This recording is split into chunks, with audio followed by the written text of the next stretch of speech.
Hey everybody, this is Tim and Steve from Phantom History House. How are you, Steve? I'm doing well. Survived a tropical storm. All right, so thank you everybody for watching Phantom History House Calls.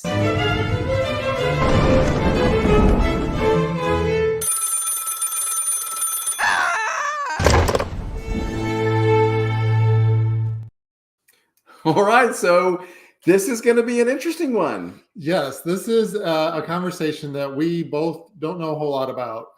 Cryptozoology, which is the study of unknown species. And I know that because I have a handy dandy encyclopedia of the paranormal that I use all the time to figure out stuff. He was in there today, everybody. I was in there today learning. And we have an expert who's going to be on today from Within the Mist podcast, Gary Brand, who's going to talk about cryptozoology, what it means, what he knows about it, and of course, his almost 3 years of his podcast. Yeah, so if you are already watching, thank you. Say hello in the comments. Let us know where you're watching from. And of course, you can start typing in those questions for Gary already because we got Bigfoot, Sasquatch, Mothman, Loch Ness Monster, et cetera, et cetera, et cetera. So many things. Yeah, so a lot to talk about. Before we do, though, we survived. The hurricane went by. It was just everybody was like, oh, it's just a tropical storm. And then it became this thing. Yeah, Debbie was a little rough, but we survived. Everything is okay here. We brought in some of our props. We have our chicken wire ghosts that we've talked about as part of our Getting Halloween. ready for Halloween. Display. We were worried about them getting crunched or blown or over. So it's like that meme, you know, if you're cold, they're cold. If you're wet, they're wet. So we brought our ghosts inside and they hung out on the back lanai and rode out the storm back there. Well, you know.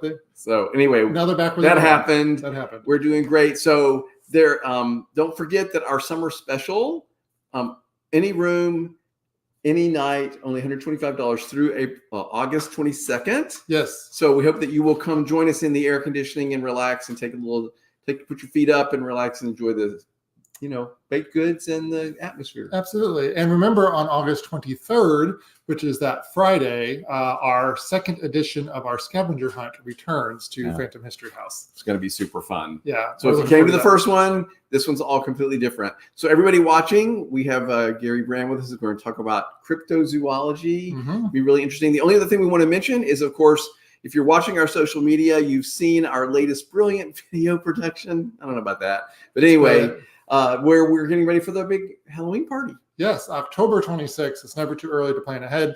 We're going to have our second annual costume party here at Phantom History House. Tickets are available right now for $40 if you get them as the early bird special. And our theme this year is to dress as your favorite book character. And we did a couple of test runs. That's right. With varying success. So check out our video on social media.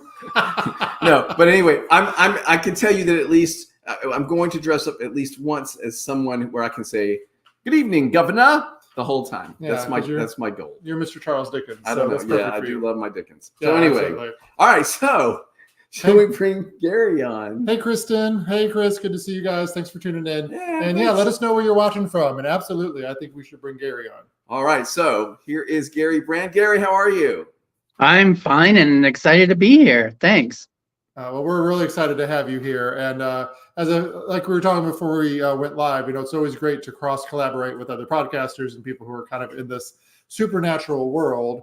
And before we get to our specific questions about cryptozoology, tell us a little bit about Within the Mist podcast. What is it? Where can people find it? How long has it been around?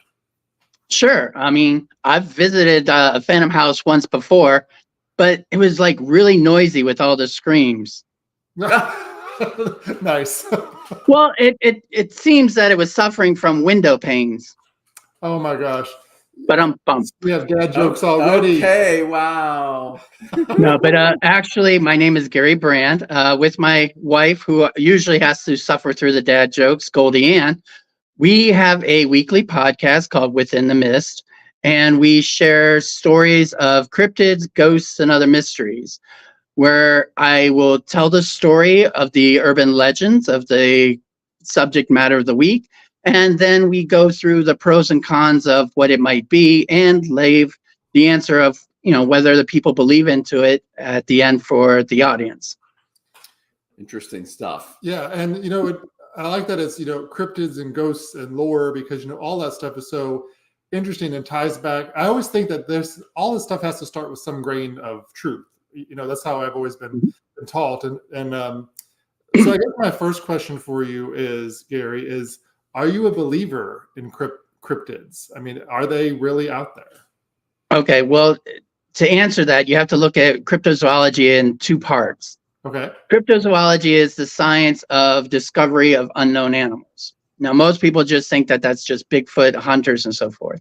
But actually, if you divide it into two parts, the first half is animals that are thought to be extinct. And, like dinosaurs and so forth. Well, we've actually have discovered animals that have been thought to be extinct. Most famously, the coelacanth fish, which was supposed to be extinct 35 million years ago. But a fisherman caught it and proved that it still exists. So that's one part of cryptozoology. That's proven. I mean, you can't say something's extinct if you're catching it in your fishing net. Good point. The other half of cryptozoology is the discovery of animals that we have never scientifically proven before. Now, yes, that includes Bigfoot, Loch Ness Monster, Chupacabra, but it also includes animals like the okapi.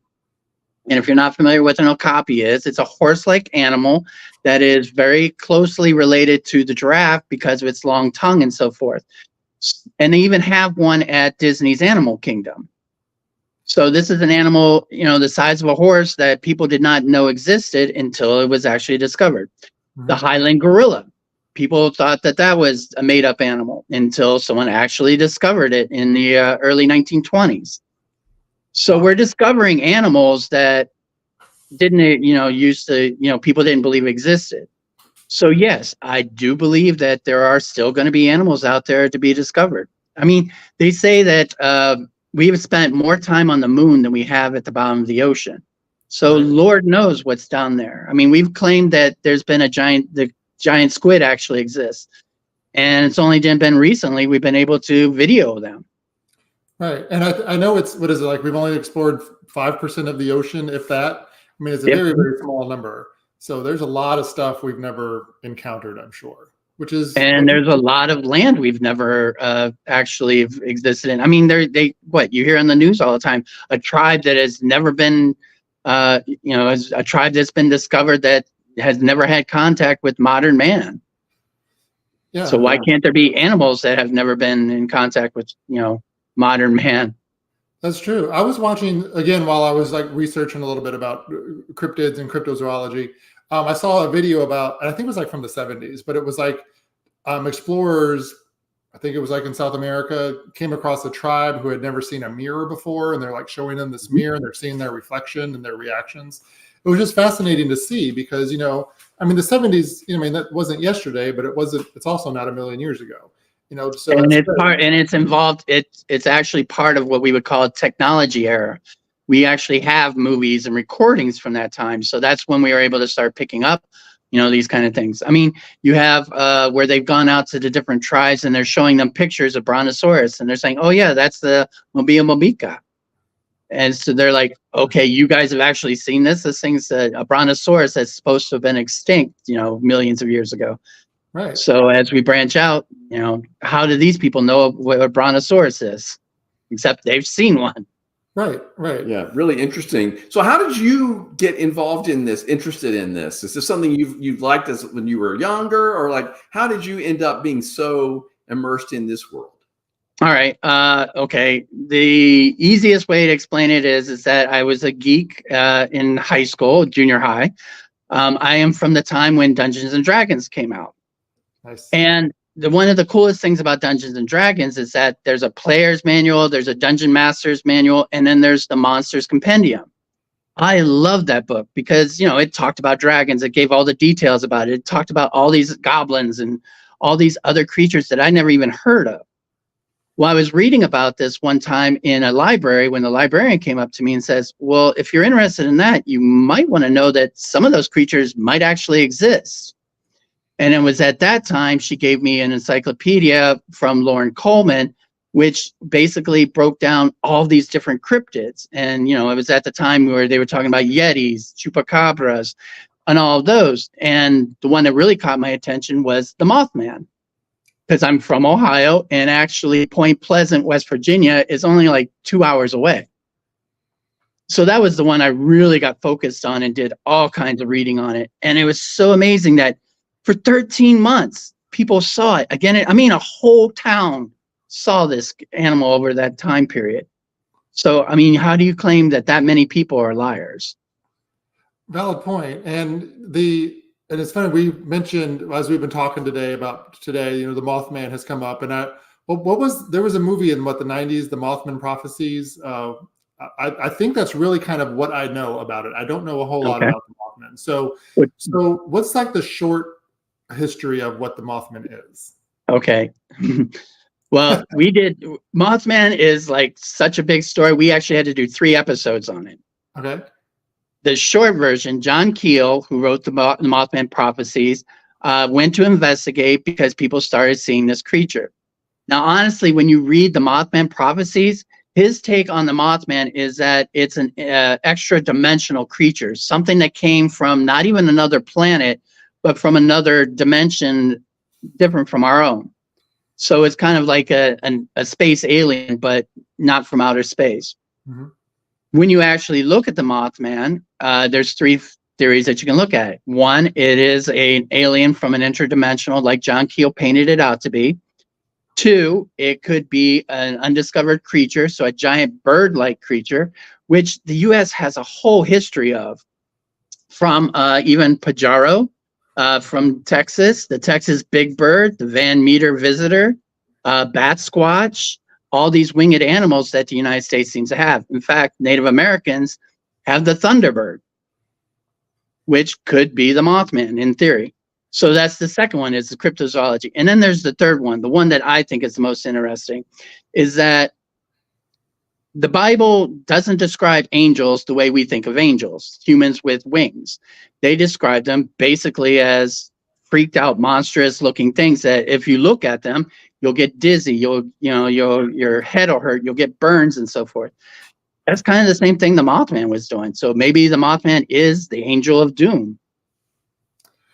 And it's also interesting to think, about, if we think about ancient people and how they're, not that they didn't have the ability to describe things, but their way of describing things would be different than how we describe them today, just because of the context. So it doesn't mean that they were wrong. They just didn't have the same environment or the same type of comparison tools that we have today. Well, that's an interesting thing about Bigfoot. Did you know that Bigfoot originally, when it was in the newspaper articles back in the 1800s, he was never called Bigfoot or called an ape. He was called a wild man, a hairy wild man. So they basically described him as a man with long hair who basically was feral.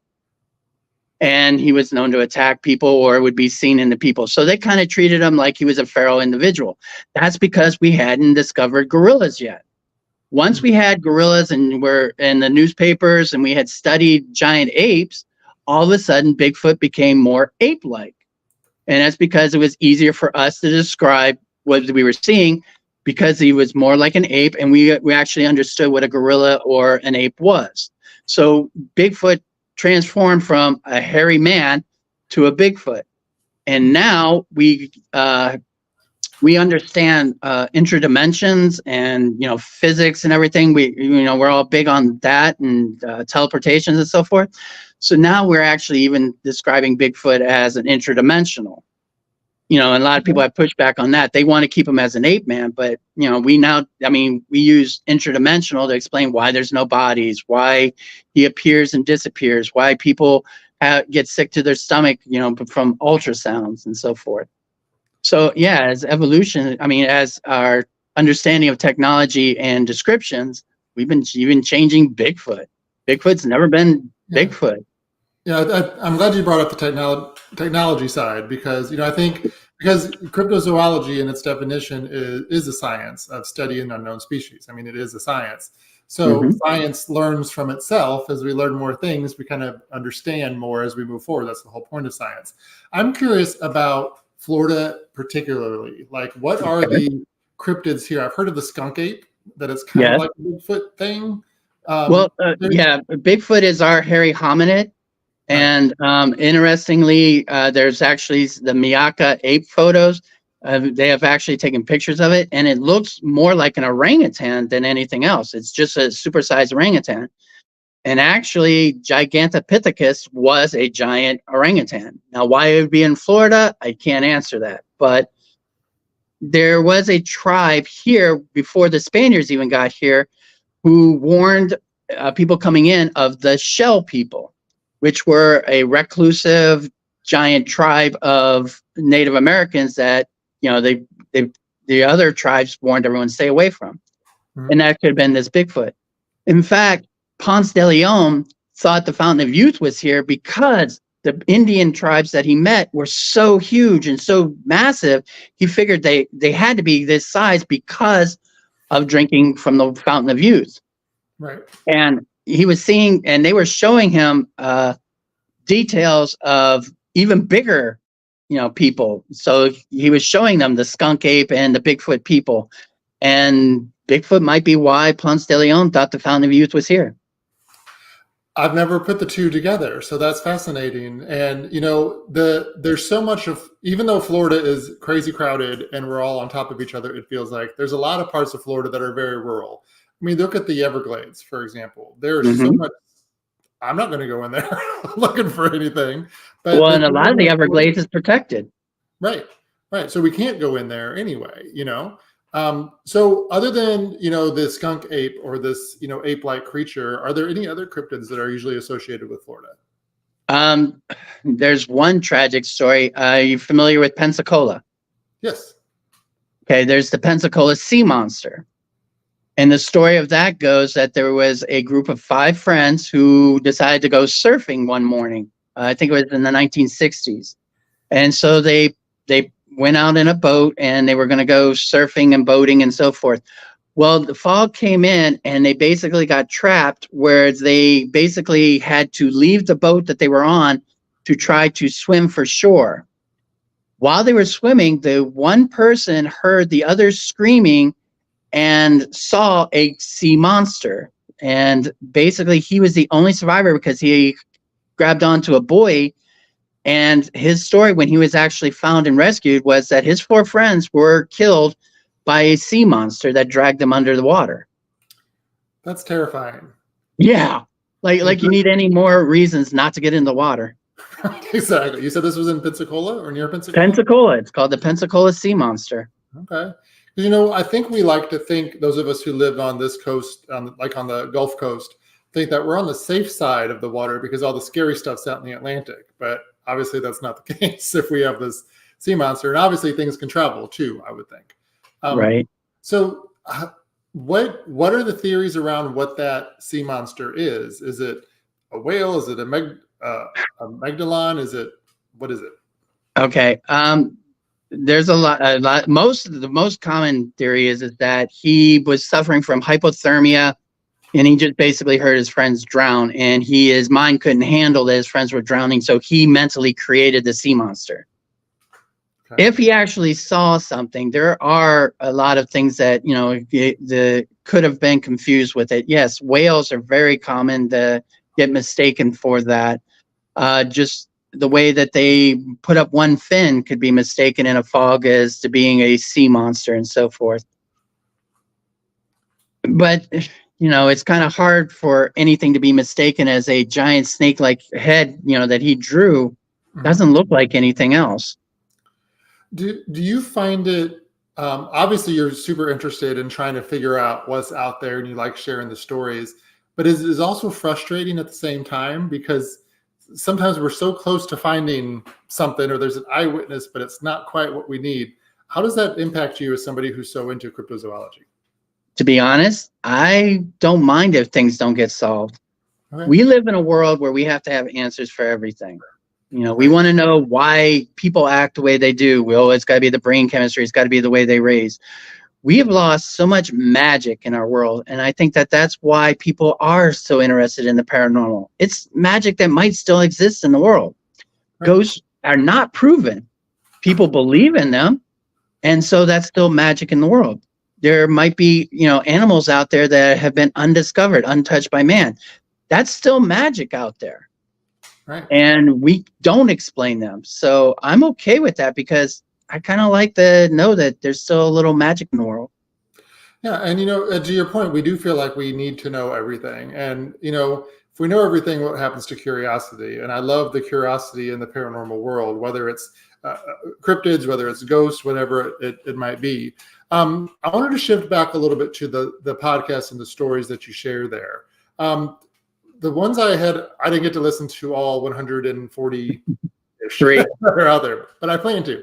I'm going to subscribe now. But the way that they're shared, are very, it's like a novel almost, the way you set up the scene and the way you do you do all the writing for those? And where do you get your source material from to build these worlds? Okay. Well, I am a published author. I'll do a quick plug for myself. I have 3 books that are available on Amazon. They are inspired by actual events. And what I do is I dramatize what we do know. Mm-hmm. Unfortunately, newspapers, because they can't have all the facts, they're usually very short stories. So what I do is I take the 300 words that might appear in a newspaper article, and then I basically rewrite them to try and add the background information. They say, 3 people were sitting around a campfire when they saw a Bigfoot. Well, I add in the details of, okay, they heard the crickets in the night. They were enjoying each other's companies for the hours, and it lengthens them out. So I do rewrite pretty much all of the first part of our podcast to add dramatization or story format to our cryptids. Well, and I love that because it sets a scene in a way that gives the listener kind of like a way to kind of envision what's going on. So I really think it's a cool way to kind of set the scene and then to kind of talk about the facts behind the case at the same time, like you kind of said. How would you describe your audience? Like, are these people who are investigator people? Are they into cryptozoology? Are they casual listeners, or kind of all the above? Basically, we go to different conferences. Like, we were just at the Great Bigfoot Conference here in Florida, and the people that come to our table who tell us that they're listeners and fans of the show usually are the ones that they want to know more, because they are very curious minded, and they will go out and do their own research, and they have an appetite for every show. I mean, that's why paranormal shows do so well and why cryptid shows do so well. And then they want to know even more, and that's what we provide them. And like I said, I put it in a story format so they feel like they're experiencing it as well. And once they've experienced it, then they're like, oh, I can see how this could happen. Yeah, it becomes relatable and more tangible. That's the kind of people we usually attract. Okay, yeah. And if you are watching, I see there's several people on. Don't forget, you can drop your questions for Gary in the chat. I'm happy to ask those for you. I want to say hello to John watching from Indianapolis on Instagram. Thanks for tuning in, buddy. Good to see you again. That's again, like I said at the beginning of our conversation, is what I love about this is that it brings in so much diversity comes in to talk to anybody who is interested in the paranormal, and especially finding a expert in a certain part of the paranormal is hard to find, because there's so much. It's kind of a two-edged sword. There's so much information, but there's not quite enough information. You just kind of have to know where to look. So I know that you have a very in-depth resource of like how you want to present stories and what topics you want to share. I wonder if you could talk a little bit about that and how you keep yourself organized. Okay. I'm constantly online or reading newspapers or hearing from people. Trust me, if you have a story to tell, please share it with us on our Within the Mist podcast. We have a Facebook page, we have an email and so forth. Share your stories, because what I usually do is I take a blurb of that story and then I put it in our little monster box. As you can see here, this is filled with index cards, and each of these cards is a cryptid encounter or a theming. And as you can see, people ask us, how can you have over 140 episodes? Look how many cards I got. And this isn't, an all-encompassing collection of them. Right. And with that, I can take any card and then I would have a subject idea. Like, all right, here. Sorry, there we go. This is the humanoids at Tres Arroyos. In 1973, 3 mountaineers claimed to have observed a UFO in France while patrons of a dive bar as an elderly man was watching. The extraterrestrials were tall, seemingly friendly humanoids wearing green diving suits.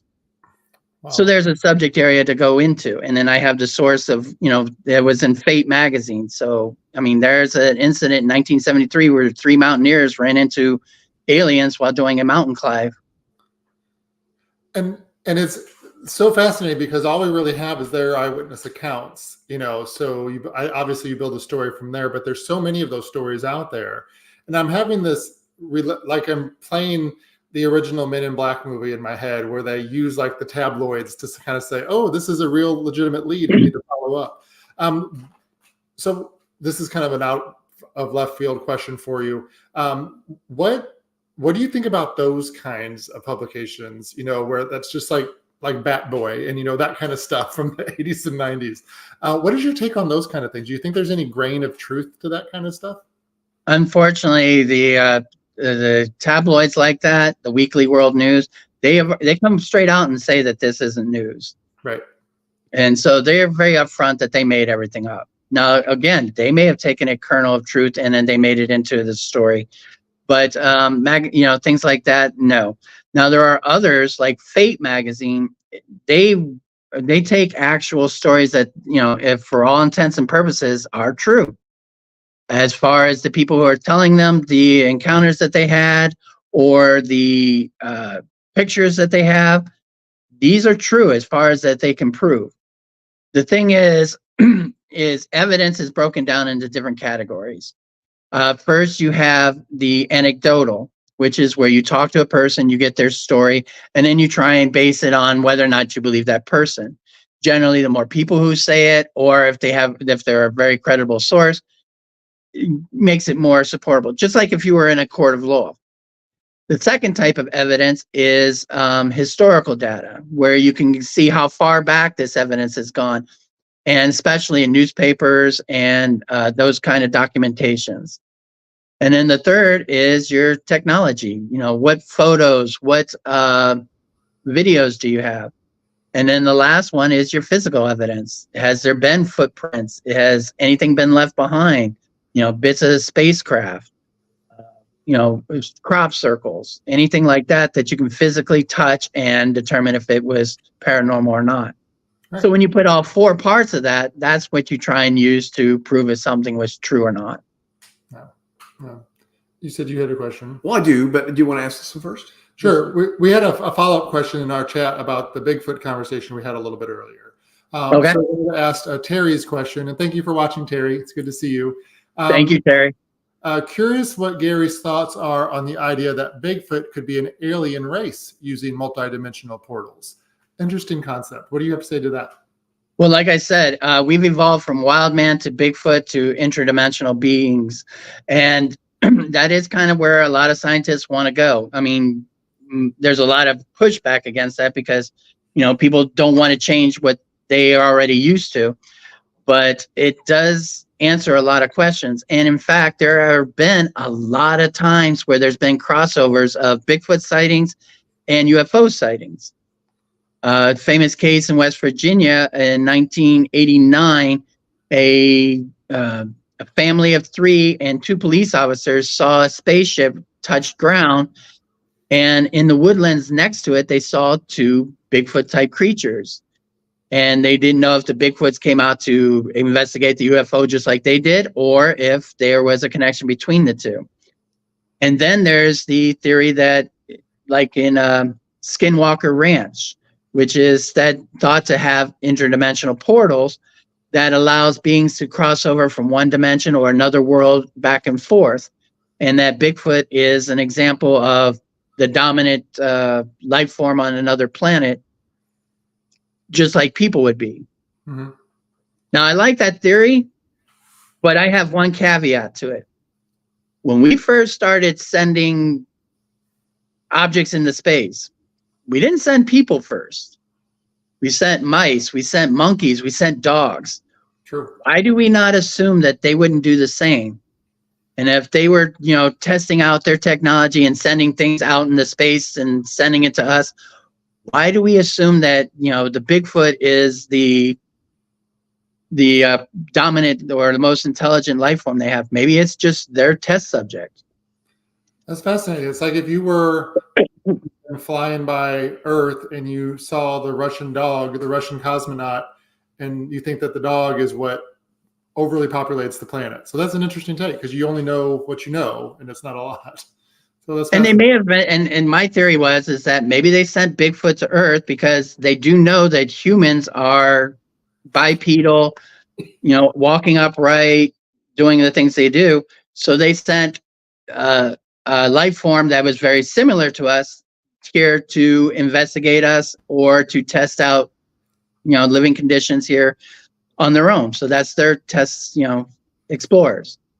It's really interesting. You've obviously given them a lot of thought, and I love that. I love that your theories are so, they're well baked, shall we say? Absolutely. To use a baking metaphor. Well, you do like to bake. I do. Yeah.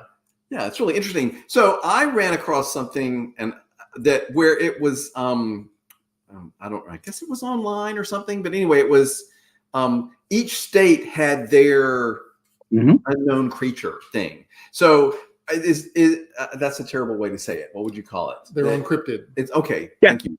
So is that true? Is there most famous cryptid for each state or? See this map behind me? Oh yeah, map of the U.S. That is the cryptid map. Unofficially, most states have a cryptid mascot.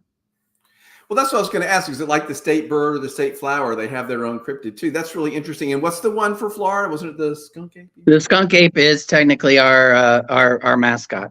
Okay, so can you tell me more about the skunk ape? Because I'm so new to this that I've heard that, but I don't know what that is. Well, as I was mentioning earlier, the skunk ape is pretty much Florida's version of Bigfoot. Okay. There are some differences in that he seems to be more orangutan by description, and he only has 3 toes, which kind of leads to the fact of, it might be, not from Earth, because we really don't have 3-toed life beings. Even, animals and dogs are usually 4 to 5 toes. And so forth. So, and they're probably 4. So, yeah. And you said Mayaka, right? Which is not too far. Yeah. From. No, Mayaka is where the famous photos came from. Now, Lauren Coleman, who is amazing in cryptozoology, he is the go-to person during the 70s and 80s and 90s. He had an interesting theory that if the skunk ape is an orangutan or a chimpanzee or some other large ape, he might have been brought over by the slave ships, because a lot of the slave ships, when they were picking up slaves in Africa, were also being given gifts of baby monkeys or baby orangutans, and then by the time they got here to the United States, they would have been big and they would have been problematic, and maybe they were, set loose. And, a colony of those could have developed in the different areas of the Southeast. So the skunk ape might actually be descendants or interbreeding of ship pets. Oh, interesting. Yeah, and there's, like we said earlier, there's so much rural land in Florida. You look at the Ocala National Forest, you look at Mayaka. I mean, there's a lot of the Everglades, and there's stories every year about these huge snakes that they find in the Everglades because they used to be somebody's pet and somebody let it go because they couldn't take care of it anymore, which obviously has turned into a big problem. But you think about 2 or 3 centuries ago of that happening and what could genetically develop. It's fascinating and a little bit terrifying. Right. And that would also explain why the 3 toes, interbreeding causing birth defects. Yeah. So I mentioned each state has their cool cryptid mascot, right? So can you give us a couple of examples of ones that you think are especially neat? Well, there are ones that have actually really stood out and became very famous, like West Virginia. Theirs is the Mothman. I mean, they actually have festivals of it. Iowa has the Van Meter Visitor, which was a pterodactyl type creature that was terrifying Van Meter, Iowa. and it looked like a giant pterodactyl with a light or a glowing fin on top of its head. And it's kind of became, they have a festival on for it. So a lot of these civilizations, I mean, not a lot of these civilizations, a lot of these cities and states have embraced their icons and have done that. Now, you mentioned that someone from Indiana was listening. Mm-hmm. Indiana has the Busco turtle. This is a turtle that basically was the size of a Volkswagen that existed in the lake of some poor farmer, and he spent like 5 years trying to catch it. And just because of its size, he pulled in nets, he ripped through nets, he basically destroyed all the traps that they had. So he kind of became that town. Basically, everything is turtles there. Okay. In Alabama, there is a town that is known for Hugging Molly. Hugging Molly is a ghost who basically chases after kids who are out at dark, hugs them, and then screams in their ears. Wow. So it's kind of a warning, don't get caught out at night because Hugging Molly will get you. Right. So yeah, and then so they've embraced that. I mean, there are restaurants, I mean, they have Hugging Molly on their sign, welcome to Hugging Molly country. Well, and what's so amazing about, because there's such a great marketing opportunity with all of these, obviously. Mm-hmm. I mean, I know in Georgia, we'll go there every once in a while because we have family up there. I know there's a Bigfoot museum in Georgia is it Bigfoot or Sasquatch museum? I think it's Bigfoot. Okay. What? Go ahead. We always save that question. We always say that, we should stop by there and see what it's all about. So yeah, like when there's on billboards as you're driving up through Georgia, and we're kind of like, we should stop, but we never have yet because we haven't made it that far yet. Yeah. And Andrea is watching, and she says she always grew up with stories of the Jersey Devil. Would that be considered a cryptid or just another supernatural type creature? Okay, I actually was stationed in Fort Monmouth, New Jersey, which is right outside the Pine Barrens, where the Jersey Devil exists. The original story of the Jersey Devil is that Ms. Mother Leeds was having her 13th child, and she didn't want the child, and in fact, it was causing her so much pain that she shouted, "Let the devil take this one." She didn't want it. So when the baby was born, it was born normal, but then transformed itself into having the head of a horse, the body, hooved feet, a long tail, and wings, and basically flew back up out of the chimney. So it doesn't really fall into being a cryptid because it's not really an animal. It's more of a demon, or more on the ghost demon side of paranormality. Okay. I had never heard that. I had heard about the Jersey Devil, but I didn't know that part of the story. And I find it interesting that the number 13 is so prevalent in that superstition, right? Well, that's very much part of those. It's just part of stories whenever possible. Absolutely. Hopefully. Yeah. Okay, so I'm going to be that guy. So what's the difference in Bigfoot and Sasquatch? Okay. I'm sorry. That's how No. I know, Gary. I'm so sorry. A lot of Native Americans have different names for Bigfoot. And so what we do, because we're lazy, we kind of combined all those versions into one, Sasquatch. So Sasquatch is kind of an amalgamation of all the Native American terms for Bigfoot. Bigfoot became our term mostly in the southeast because that was the kind of prince he was leaving. So you're going to find Sasquatch is used more commonly in the upper northwest. Bigfoot's more common in the south. Thank you. So it's regional terminology is what it comes down to. Yeah, but take into account that each other regions have their own versions as well. You have the Orang Pendak in Asia. You have the Yowie in Australia. They're all Bigfoot or hairy hominid creatures. So everyone, has their own versions of the names for it. And the Yeti would fall into that too, right? The Yeti would fall into that as well, out of Nepal. So Kelly's, and we're going to wrap up shortly, I promise. I know we promise not to keep you too long, but Kelly has an interesting question. So how can we differentiate between real cryptids and urban legends? Scientific study. That's why cryptozoology is considered a science, because it follows the scientific method. Gather information, develop hypotenuse, test your hypotenuse, determine the viability of repeating the testing. So urban legends will fail that because you can't create a hypotenuse that's provable off of an urban legend. You can off of an actual cryptid because you'll actually get physical evidence. If you find a footprint of a Bigfoot in a swamp area, you go back to that area and you try and repeat it and find more evidence to support that. Mm-hmm. So that's the difference between cryptids and urban legends. But remember, urban legends were based off of something. Yeah, they had to start somewhere. Something inspired them. And one of my hopefully maybe final questions for you is, are you I don't know what the right term is. Are you a cryptid investigator or cryptid hunter? Have you ever seen anything? What's your experience? I always wanted to be the person to actually find a cryptid because I have a zoology degree. I had 20 years in the military as a veterinary care specialist. I had 12 years as a veterinary technician after the military. I've always been interested in animals, and I've always wanted to be someone who discovered some new species. That's just not how it happens. I'm the guy in the movie where the heroes are being chased by a monster or being terrorized by a ghost. And so they call somebody who, is in the back room of a museum or in the basement of a library.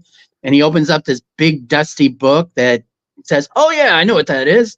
It's this creature that comes out every 29 years or something and basically has the answers. So I consider myself a cryptozoology researcher. I'm the guy who basically, collect, like you said, my book catalog. This is Sam, my Great Dane, who wants to be on the show. Beautiful. Yeah, I'm the guy who collects all of the data so that when something like that happens, I can provide some kind of background information. So I'm the guy who's always in the library. Okay. I like that. That's a very important role. And, those are always the heroes of those movies. They're the one that knows what's going on and how to beat it or how to catch it or something. So yeah, with the research. If you could see one or prove one of these cryptids, which one do you desperately want to be proven as a real living thing? I would really like the Mothman to be proven to be real, but I don't. Right. Because, like I said, in my theory, he's a harbinger of doom. There's been sightings of Mothman in Chernobyl right before the nuclear breakdown. There's been sightings pretty much at many disasters, Chicago and other regions where there's seeing giant winged creatures right before a disaster. It would be great to prove that the Mothman was real and maybe he appears before disasters. But then I don't actually want to be in the area when he starts showing up.